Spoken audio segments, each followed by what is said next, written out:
आगे बढ़े और आपको बताएं कि सदर का खिताब भी, अपोजिशन का एहतजाज भी। नए पार्लिमानी साल का आज से आगाज। पार्लिमान का मुश्तरका इजलास 1 घंटे बाद होगा। सदर आसिफ अली जरदारी खिताब करेंगे। हुकूमत ने इजलास की तैयारियां मुकम्मल कर ली। हिज़्ब इख्तिलाफ ने एहतजाज का प्लान भी फाइनल कर लिया। उमर अयूब की ज़ेर सदारत पार्लिमानी पार्टी की बैठक। इजलास के लिए लाए अमल पर गौर। सूबाई गवर्नर्स, वज़राए आला, फौजी क़यादत और सिफारतकार इजलास में मदऊ। बिल्कुल, इस मुताल्लिक़ मज़ीद क्या तफ़सीलात हैं डिप्टी ब्यूरो चीफ अली शेर से जानते हैं। अली, आगाह कीजिएगा, यहाँ इस वक्त 4 बजे शुरू होगा बाकायदा तौर पर खिताब। जी बिल्कुल, इस वक्त मैं पार्लियामेंट हाउस के सामने मौजूद हूं और पार्लियामेंट हाउस में आज पार्लियामेंट का मुश्तरका इजलास होने जा रहा है।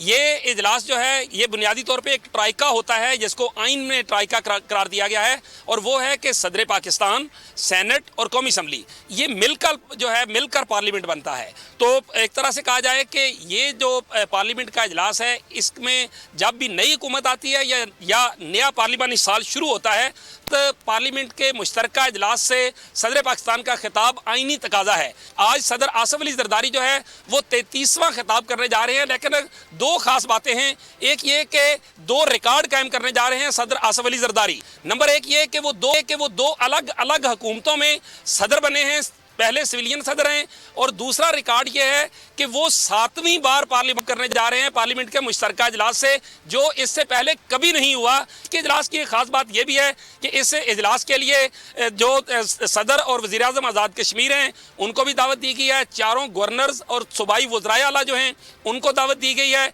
इसी तरह से जो मुसल्लह फ़ौज के सरबराहान हैं, chairman joint chief of staff हैं, चीफ ऑफ आर्मी स्टाफ हैं, एयर चीफ हैं, नेवल चीफ हैं, हमको भी जो है वो इस मुश्तरका इजलास को देखने के लिए इनवाइट किया गया है। ये ईवान जो है अक्सर औकात जो है उसमें ये बहस, तमहीस, तंज, शोर, एहतजाज ये होता रहा है, और आज भी बहुत शुक्रिया। सब्सक्राइब करें और बेल दबाएं ताकि कोई खबर रह न जाए।